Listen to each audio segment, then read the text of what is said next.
Hello there, lovely good evening and welcome to Camnet TV main news. Today, the 22nd of July in the year 2025. Let's now take a look at the headlines.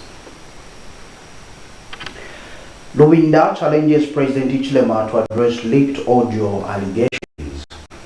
2025 exams to mark end of grade 9 external system, says SYSTEM-SYAKALIMA.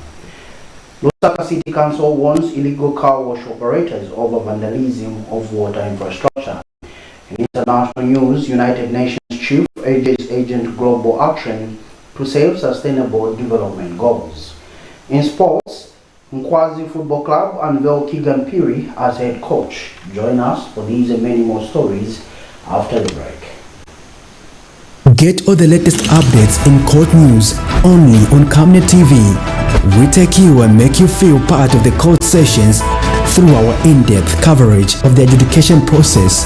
Get informed on those who have been arrested, denied the police bond or bail victims, persons taking plea, court adjournments, verdicts, and those administration issues in the judiciary. You can also follow and give us a like on our social media platforms. Camnet TV, not just another channel. Camnet TV main news now live on Topstar channel 106, streaming live on Facebook, YouTube, and on the Kenstream app. With the main news in detail, I'm Tapelo Joe Smarter. Opposition Patriotic Front faction acting president given LUBINDA has challenged President HICHILEMA to come clean on the recently leaked audio that allegedly implicates him in attempts to influence the South African judiciary in a case involving former President Edgar Chagwa Lungu. Speaking during a media briefing, Mr. LUBINDA called on the head of state to not merely issue verbal denials, but to demonstrate transparency through concrete action and a full explanation to the Zambian people regarding the contents of the circulating audio. He further urged President HICHILEMA to arrest Mafinga Member of Parliament, Honorable Robert Chalinga, for labeling the president as a criminal to the nation. Mr. LUBINDA warned that failure by the president to set the record straight would compel him to influence citizens to lose confidence in his leadership. The opposition leader also expressed concern over what he termed selective application of the law, noting that individuals who have called the president names have been arrested, while those allegedly involved in serious misconduct, as suggested in the audio, continue to walk free. Can you ask Doreen Mwamba to explain to us, sir, that she has another boss besides you? Tell us, sir, that you're not the one who called Chavinga. Tell us, sir, what you expect of the Zambian people if indeed you are the one who is Pharaoh Chavinga interfering or attempting to interfere with the independence of the judiciary of South Africa. What should we do? Sir, if we don't get answers from you, I will be the first one to lead the Zambians to disown you. Yes. Because interfering with the sovereignty of another country is a criminal offense. And I don't think Zambians must associate themselves with elements that interfere with the sovereignty of other countries. I beg you, sir, please exonerate yourself, not only by words, but also by deeds. He who accuses you, sir, even those who have just called you names, are serving sentences. This one has said you're a criminal. How can our head of state be called a criminal and the person who calls him a criminal goes scot-free? Sir, arrest Chavinga today. Find that Zambia is a democratic state. Zambia Minister of Education Douglas SYAKALIMA has announced that the 2025 Junior Secondary External and School Leaving Examinations will be the last under the old curriculum. He said this shift aligns with the full rollout of the 2023 Zambia Education Curriculum Framework, which aims to streamline progression through secondary school and eliminate the grade 9 barrier. Speaking during a major breakfast meeting hosted by the Examinations Council of Zambia, ECZ, Mr. SYAKALIMA explained that from 2026, learners will transition directly into senior secondary without needing to sit for grade 9 public exams. He advised that those who do not pass the 2025 exams can either start Form 1 afresh or sit for the General Certificate of Education GCE once eligible. Junior secondary external, that is grade 9 external, examination cannot be conducted in 2026. As a result, the learners who do not perform well during the 2025 junior secondary examinations have an option of either starting Form 1 in 2026 to write the school certificate ordinary level examination in 2029, or to proceed and write the General Certificate of Education examination upon them reaching 16 years of age and obtaining the Zambia National Registration Card, which is the required identity for the GCE examinations. Members of the public should take note that if the candidates who do not pass the 2025 Junior Secondary External or 2025 Junior Secondary School Leaving Examinations were to repeat grade 9 in 2026, they would not have any advantage because they would take the same 4 years inclusive of 2026. That is before they can write the school certificate examination on the 2013 Zambia Education Curriculum Framework in 2029. Considering that the number of years they would take is the same as them starting Form 1 in 2026 and writing the school certificate ordinary level in Form 4 in 2026, it will be advantageous for them to take the option of starting Form 1 in 2026 and write the school certificate ordinary level examinations in Form 4 in 2029. Ministry of Local Government and Rural Development Permanent Secretary Dr. Gabriel Polen has urged Chinese investors to partner with Zambia's 116 local authorities in establishing joint venture projects that will drive social economic transformation, especially in rural areas. Speaking during the closing ceremony of a 10-day training in Hangzhou, China, Dr. Polen said Zambia is ripe for investment, citing opportunities in solar energy, agriculture, street lighting, and solid waste management. Dr. Polen emphasized that rural communities in Zambia remain largely untapped and present immense potential for foreign investment. He said solid waste management in particular offers lucrative opportunities for energy generation and called on Chinese investors to work closely with local governments to develop sustainable solutions. The Permanent Secretary was among several government officials from around the world attending a training organized by the Chinese government through the Global Development Promotion Center Network. The program focused on key areas of bilateral cooperation, including poverty reduction strategies, artificial intelligence, and rural revitalization.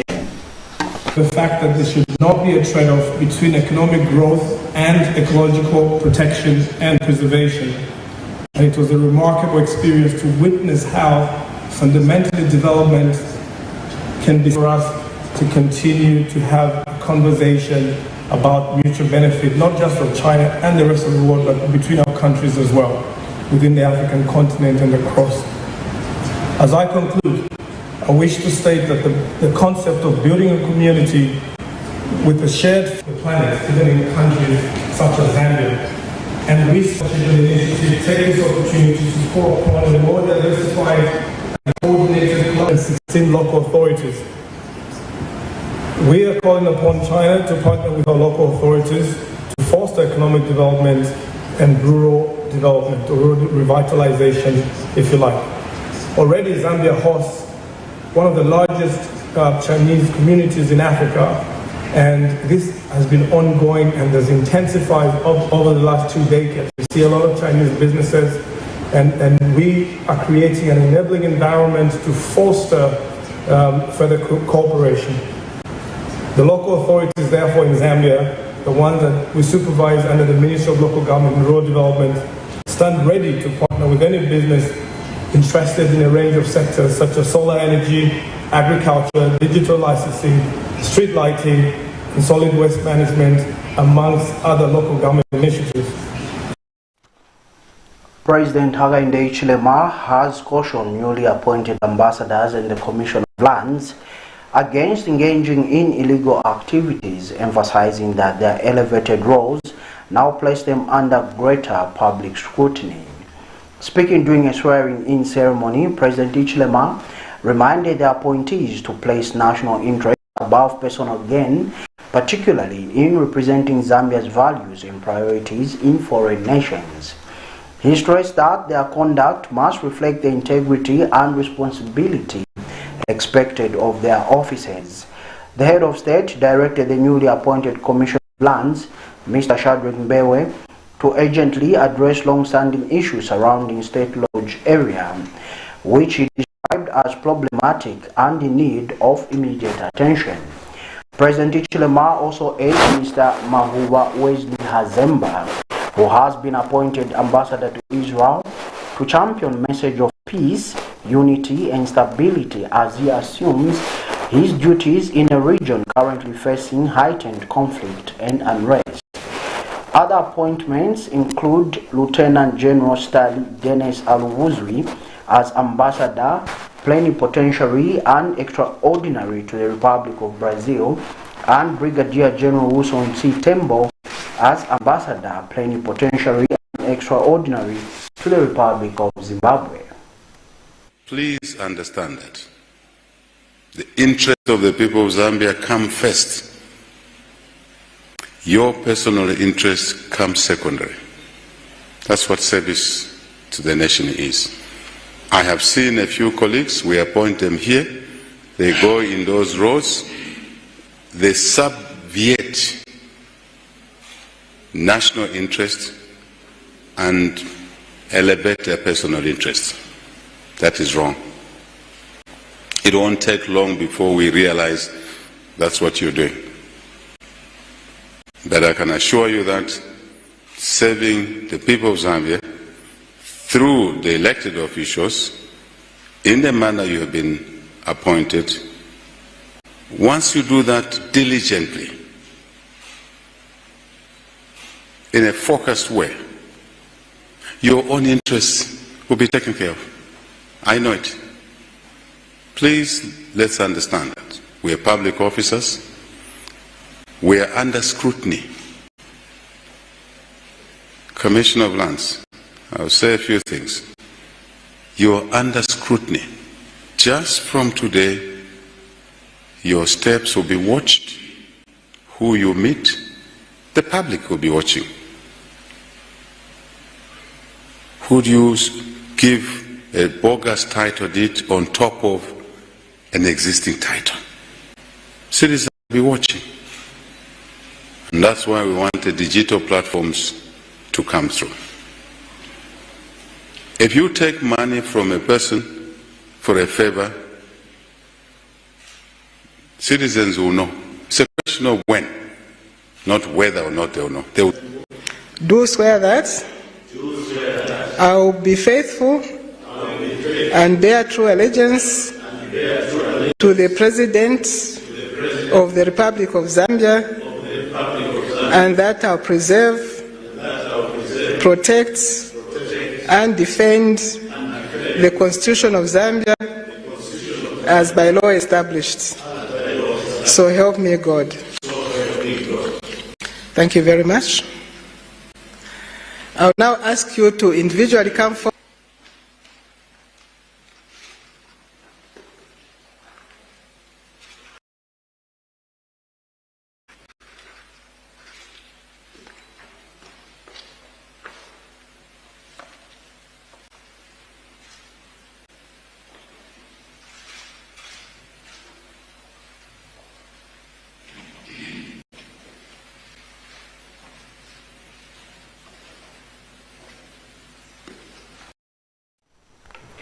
The Energy Regulation Board, ERB, has approved 21 licenses and 9 construction permits in the petroleum, electricity and renewable subsectors, representing a combined investment of 4.8 billion kwacha, approximately 206 million United States dollars. The approvals made during the ERB's July licensing committee meeting reflect a growing investor appetite for Zambia's energy sector and the board's commitment to streamlining regulatory processes. ERB Public Relations Manager Namkolo Kasumpa says the approved licenses cover a wide range of energy activities aimed at improving access to efficient energy services and encouraging innovation.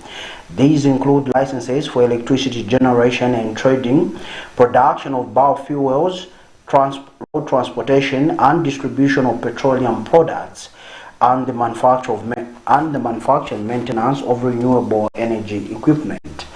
The ERB emphasized that these developments are crucial, emphasizing private sector participation and operational efficiency in the energy value chain. Meanwhile, 9 construction permits were granted, including several large-scale power projects. The Energy Regulation Board has approved 21 license applications and 9 construction permits in the petroleum, electricity, and renewable energy subsectors. These approvals represent a total investment commitment of 4.8 billion Zambian kwacha. Approvals were granted during the ERB's July licensing committee meeting, reaffirming the board's ongoing efforts to streamline approval processes through timely application reviews and an efficient regulatory framework. The 21 approved licenses cover a wide range of energy activities aimed at increasing access to efficient energy services and promoting technological innovation across the country. These include 9 licenses for the manufacture, supply, and installation, maintenance of renewable energy generating equipment, 4 licenses for the road transportation of petroleum products, 3 licenses for distribution, import, and export of petroleum products, 2 licenses for electricity generation and trading, 1 license for importation, packaging, blending, distribution, and export of lubricants, 1 license for the production of biofuels, and 1 license for the wholesale marketing of petroleum products. In terms of infrastructure development, 9 construction permits were also approved, with 7 in the electricity and renewable subsectors. The ERB remains steadfast in its mandate to regulate the energy sector effectively, with a strong emphasis on stakeholder engagement and the promotion of a sustainable, inclusive, and reliable energy mix. The Lusaka City Council has warned illegal car wash operators in the Central Business District, CBD, against vandalizing public infrastructure, particularly water supply pipes. The warning follows reports that some individuals have been illegally disconnecting the city's water reticulation system to create unauthorized water access points for their businesses. Lusaka City Council Public Relations Manager Chola Mwamba says the growing trend of setting up illegal car washes has not only led to damage of public property, but is also contributing to disorder and unsafe trading environments in the city. Ms. Mwamba says such acts of vandalism are illegal and criminal in nature and will not be tolerated. The Lusaka City Council is cracking down on the growing trend of vandalizing public infrastructure, especially in the Central Business District. The council is concerned about the establishment of illegal car washes and the destruction of water supply pipes to access water for business purposes. The council police and the Zambia police have continued to carry out operations in the Central Business District to apprehend perpetrators of this crime. The council emphasizes that establishing car washes must be done in accordance with laid down procedures, and failure to comply result in stringent punishment. The council has noted with dismay that some illegal car wash owners have resorted to illegally disconnecting the water reticulation system to create sources of water for their businesses. The local authority will not tolerate vandalism to public infrastructure and illegal trading activities in the Central Business District or anywhere in the city. Anyone found guilty of perpetrating illegality will face the full force of the law. The local authority advises residents to adhere to council guidelines and assist in maintaining law and order in the city. The council remains committed to supporting businesses to foster economic development in the city, while ensuring that such growth is achieved within the bounds of the law. The Movement for Restoration of Education and Teachers' Affairs in Zambia, Moreta, Zambia, has warned that unionism in the Ministry of Education is increasingly being overtaken by propaganda, threatening professionalism and national unity. The organization says some unions are engaging in political activities that violate the Civil Service Code of Ethics and the guidance provided by the Secretary to the Cabinet. Moreta Zambia Executive Director Samuel Mbumba has expressed concern over a trending video clip suggesting that the Basic Education Teachers Union of Zambia, BETUZ, had held talks with a named opposition political party. The organization warned that such actions by union leaders, especially those that are retired, could mislead the public and damage the integrity of the institutions they once served. Moreta has since called on retired officials, representatives of public bodies. Unionism propaganda in the Ministry of Education is overtaking professionalism. We have noted as Moreta Zambia with serious concern the rate at which unions are becoming agents of propaganda and falsehoods vis-a-vis professionalism. The current trending video clip about BETUZ as a union having had talks with a named opposition political party until then has revealed that once union leaders retired from civil service or unionism, they must stop masquerading as officers or officials who still hold some relative measure of authority over their institution they once served, to avoid dragging such institutions into misunderstandings. It is always very important for the educated mind to try by all means to follow issues in the correct context, as opposed to diving into unethical behavior which has the potential to tarnish the decorum of the civil service. As Moreta Zambia, we further support the Republican president when he said union pluralization is not good for the country.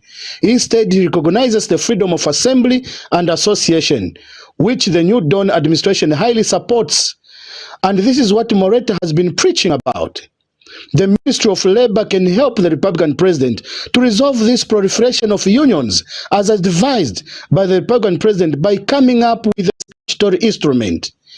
Teachers should also desist from having their energies diverted elsewhere other than having developmental talks, so that we quickly contribute to the development of this country, and also get united as teachers so that we have a formidable, strong and one-voice union. The Ministry of Health has officially launched the National Operational Guidelines for the use of portable digital X-ray units, a major milestone aimed at standardizing the use of mobile diagnostic equipment across the country. Speaking at the launch, Ministry of Health Permanent Secretary for Technical Services, Dr. Kennedy Lishimpi, said the introduction of the guidelines is a significant step towards improving access to quality diagnostic services, especially in rural and hard-to-reach areas. He explained that portable X-ray units have become essential in diagnosing tuberculosis, trauma and other critical conditions, but their use has so far lacked standardized procedures, leading to safety and efficiency concerns.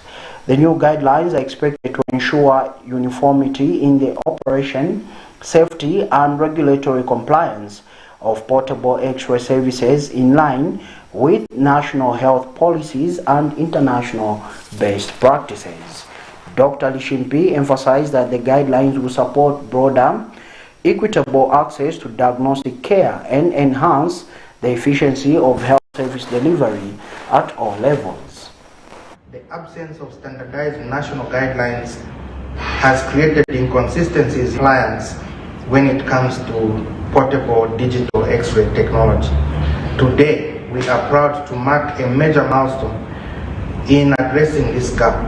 These guidelines will ensure that the use of portable digital X-ray technology aligns with the national policy, global best practices and safety standards while enhancing efficiency across healthcare facilities. Moreover, the introduction of these guidelines will enable the expansion of activities utilizing portable digital X-ray units, contributing to broader and more equitable access to diagnostic services in our country. Distinguished guests, allow me to thank our partners, especially Rosnantis, for their unwavering support and technical contributions towards the development of these guidelines. I would also like to acknowledge the efforts of the Chief Medical Equipment and the Chief Imaging Officer, who worked closely with all stakeholders to make this vision a reality. That also does not leave out our dear Head of Radiology, Dr. Juliet Mlopwe. As we move forward, let us commit to the full implementation and integration of these guidelines into our national health system. Let us ensure that the potential of portable X-ray machines is maximized for the benefit of all Zambians, regardless of location. May I at this point emphasize the introduction of artificial intelligence with these gadgets. Jason Mwanza, an aspiring councillor for Kalingalinga Ward 36 in 2026, has urged voters in the ward to choose a candidate who represents their interests in the upcoming elections. In an interview with Camnet TV, Mr. Mwanza observed that Kalingalinga is strategically located and requires a councillor who prioritizes the community's needs. On Sunday, July 20, 2025, Mr. Mwanza organized a football off-season tournament that encouraged participation from Kalingalinga.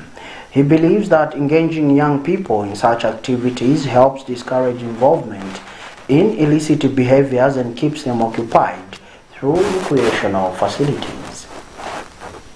What our predecessors have actually lacked is the ability to negotiate for the people of Kalingalinga, for them to be prioritized in getting employment in these actually facilities. And we have a lot of investors who are still coming in. Recently, Kamloops Mall was actually, and we saw a lot of transferring people from far places. What we need is somebody who is able to negotiate for the people of Kalingalinga to be having the first-hand benefit from these infrastructures that are around them. We bring recreation facilities, like you saw recently. We hosted an off-season tournament powered by Honorable Thomas Ipalo and myself, Jason Mwanza, that saw teams coming together, communities coming together. We bring unity, we bring peace, we bring love to the community, and we shall continue to do so because we intend to even empower women. We are empowering women in markets. We're empowering youths with loans, with a lot of business strategies so that they are able to excel in whatever they are doing. We are also fixing Kalingalinga Primary School. All glasses that are broken are going to be fixed by myself and Honorable Thomas Ipalo so that our people, our children are able to learn in an enabling environment, in a decent environment without broken glasses. So Kalingalinga has an opportunity this time around to select its own people, and together everyone is going to come on board and make decisions. It will not be about the MP, nor about the councillor. It is going to be about everyone, because we know and understand the problems that we pass through. It is water, it is bad roads, it is safety concerns, and these are things that we intend to come and fix. Those that have left are going to leave somewhere come 2025, and we will just take up and contribute what we can to the development of Kalingalinga and Munali at large. We now go to Western Province, where the newly relocated traders from Kashumba to Kasima Market in Western Province are struggling to settle down following confirmed reports of inadequate trading space in the area. The traders have accused Mongo Municipal Council of selling trading areas to the same people who bought the land they have been vacated from at Kashumba. The traders have resorted to encroaching on the land reserved for a sports stadium, stating that they have nowhere to go apart from utilizing the stadium land, which has been idle since 2012. Meanwhile, efforts to get a comment from Mongo Municipal Council failed as the town clerk is reported to be out of station. Our reporter, Mr. Wokabila, filed in this report. Following the successful relocation of 1,600 traders from Kashumba Illegal Market to Kasima Bok Market, the land is believed not to be enough, as most traders have no trading space. Due to the lack of trading space at Kasima Bok Market, some marketeers have resorted to encroach the high-marked Mungu Stadium land, where some have started declaring the land and making makeshift stands. Speaking to Camnet News in Kasima area, one of the marketeers, Ken Ngamba, said most of the land at Kasima Bok Market has been sold to people who bought the land at Kashumba area, and he is appealing to the high authority to intervene in the matter. People, we were very surprised. There are some people who bought that side, kuli, luwaiza stable, given hapa baba file kakai, kwanu.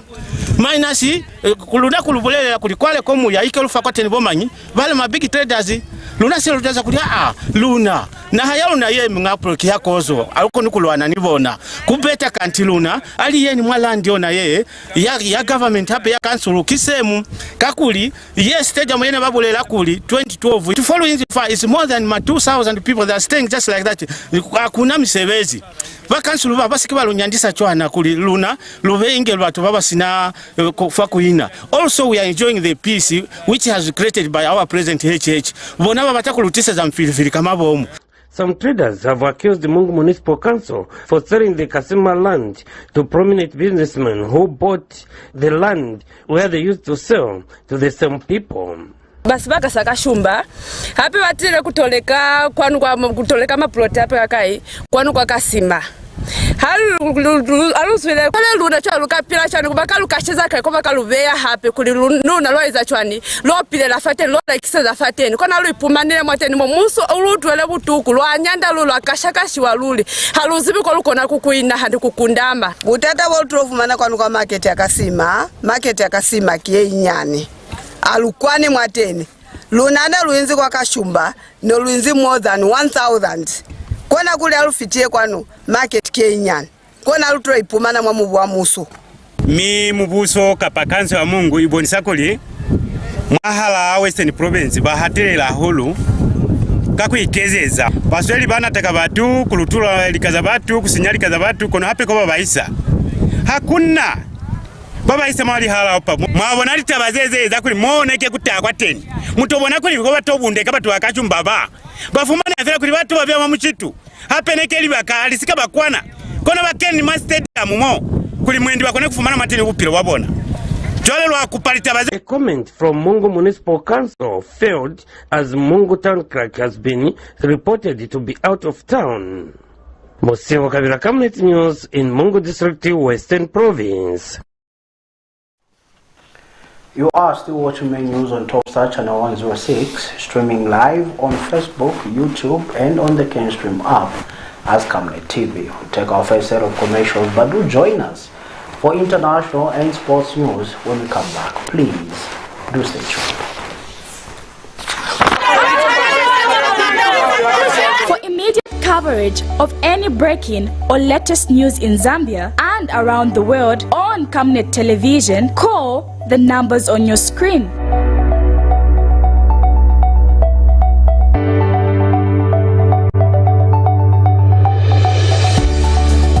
Camnet Television, bringing to your screens fair news, impartial news, credible and reliable news all the time. Get the whole truth on Camnet World News.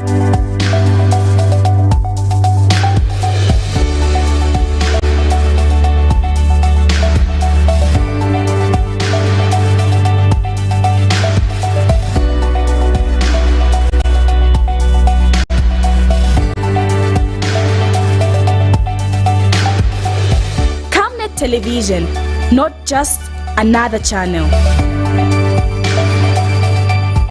Are you looking for a reliable and efficient courier company with international standards? Then let UBZ Courier, your trusted partner in swift and secure deliveries, be your ultimate choice. Whether it's a small package or a hefty consignment, UBZ Courier handles it all, locally and internationally. Our modern call center ensures personalized attention for every client. For seamless deliveries within Zambia and beyond, trust UBZ Courier. Call us now on +260 763 062 680 or visit us at plot number 15 Mwapona Road, Woodlands, Lusaka, Zambia. UBZ Courier, a world-class brand that can be trusted. Enjoy the benefits of an instant loan with us ranging from 1,000 kwacha to 750,000 kwacha paid express once collateral is viewed, valued and verified. Call us on 0763 595 359 or 0779 432 993. Classified Financial Express, here as your financial friend.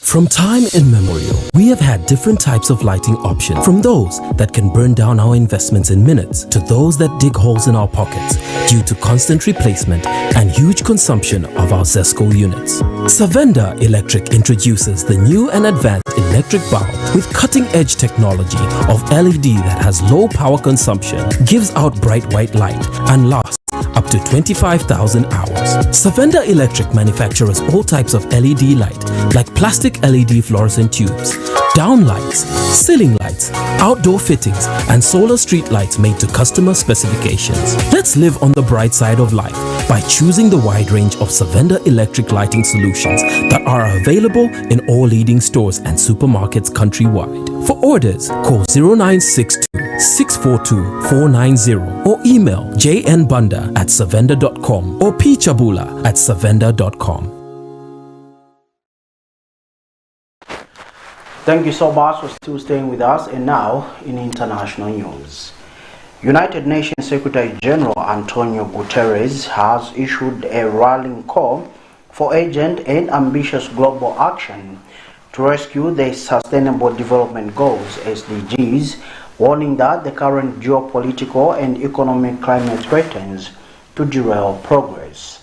Addressing ministers at the 2025 High-Level Political Forum on Sustainable Development in New York on Monday, Guterres emphasized that the SDGs are not an abstract vision, but a concrete roadmap for a more equitable and sustainable future. A recent UN report shows that only 35% of the 17 SDGs are on track to be achieved by the year 2030 deadline. Guterres cited a host of global challenges, including escalating conflicts, slowing economic growth, rising inequality, and shrinking aid budgets as major obstacles pushing the goals further out of reach. Despite the setbacks, the UN chief urged the international community not to give up. Here's a roundup of international stories. United Nations Secretary General Antonio Guterres on Monday said sustainable development goals were at risk in the current political climate. Guterres spoke to ministers of UN member states during the 2025 High-Level Political Forum on Sustainable Development in New York. The Sustainable Development Goals are not a dream, they are a plan to keep our promises to the most vulnerable people, to each other and to future generations. People win when we channel our energy into development. But we must face a tough reality. Only 35% of SDG targets are on track or making moderate progress. The UN chief called for urgent action as the wars and perils of the world are pushing SDG targets further out of reach. The global economy is slowing. Trade tensions are rising. Inequalities are growing. Aid budgets are being decimated while military spending soars. And mistrust, division, and outright conflicts are placing international problem-solving system under unprecedented strain. We cannot sugarcoat those facts. but we must not surrender to them either. The SDGs still are within reach if we act with urgency and ambition. The 17 Sustainable Development Goals are meant to reach their targets by 2030. An appellate court in the United States has ruled that the Trump administration can end a program that grants temporary deportation protections to more than 10,000 people from Afghanistan and Cameroon. The government argued that the TPS program is intended to be temporary, and Cameroon and Afghanistan are now safe enough for people to return. Last week, a flight arrived in Haiti from Florida carrying 95 people deported from the US. In June, the Department of Homeland Security terminated legal protections for hundreds of thousands of Haitians, setting them up for potential deportation. 1 month earlier, the Supreme Court allowed the Trump administration to end TPS for Venezuelan migrants, and hundreds were deported to El Salvador, where they were held in a high-security prison. On Friday, more than 250 Venezuelans returned home in exchange for 10 Americans held in Venezuela. Immigration advocacy group CASA sued the administration in an effort to block the removal of TPS. It says the move is based partly on racial animus, deporting people from predominantly non-white countries while removing immigration barriers to people from countries the administration believes are predominantly white. Morocco's Foreign Minister Nasser Bourita arriving in Skopje for talks with his North Macedonian counterpart. The ministers said they discussed countries and developing a partnership in the areas of economy, tourism, culture and infrastructure. Our bilateral relationship is more significant than the politics itself.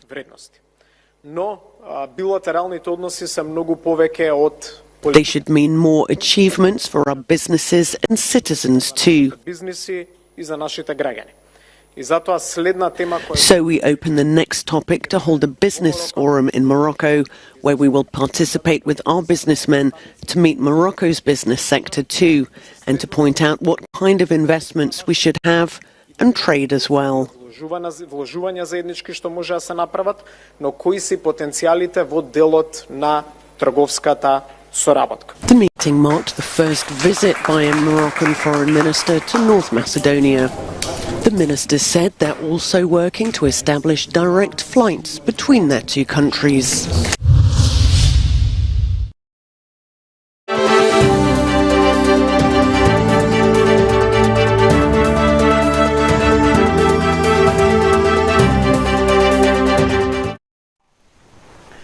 And finally, in sports news this evening, KEEGAN Football Club has appointed Acting Chief Inspector KEEGAN PHIRI as its new head coach. In a statement by Inspector General of Police Grazom Samba, the club stressed that PHIRI's role goes beyond tactics, requiring him to be a mentor, standard bearer and strategist. During a press briefing in Lusaka today, the club's leadership has expressed confidence in PHIRI's abilities, noting that he has been given a platform to apply his knowledge, lead by example, and deliver tangible results. As the technical custodian of NKWANZI FC, PHIRI is expected to uphold the values of the Zambia Police Service and lead the team to success. Inspector General of Police said the club's expectations are high, with a clear mission to win games, reach the summit of the first Super League, and compete at the continental stage. PHIRI is tasked with instilling a coaching philosophy that focuses on discipline, devotion, and unity, and with leading a team that exhibits structure, passion, resilience, and tactical discipline. The appointment comes after the club parted ways with former head coach Agwe Chiangi, who recently joined Green Buffaloes. PHIRI's leadership will be crucial in ensuring NKWANZI FC's success in the upcoming season. And that particular sporting item brings us to the end of this edition of Main News on Camnet TV. But before we go, let's take a look at stories that made headlines. LUBINDA challenges President HICHILEMA to address leaked audio allegations. 2025 exams to mark end of grade 9 external system, says SYSTEM-SYAKALIMA. Lusaka City Council warns illegal car wash operators over vandalism of water infrastructure. United Nations Chief urges Agent Global Action to save sustainable development goals. NKWANZI Football Club unveil KEEGAN PHIRI as head coach. We now look at the Camnet verse for the day, coming from the book of Isaiah chapter 44, verse 3. It reads, "For I will pour water upon him that is thirsty, and floods upon the dry ground.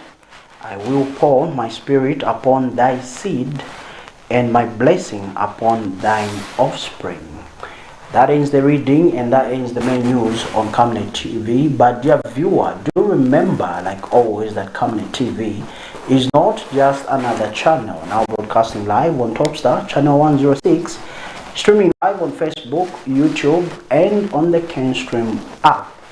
Now, on behalf of the entire production team, I'm Tapelo Joe Smarter. Good evening and God bless.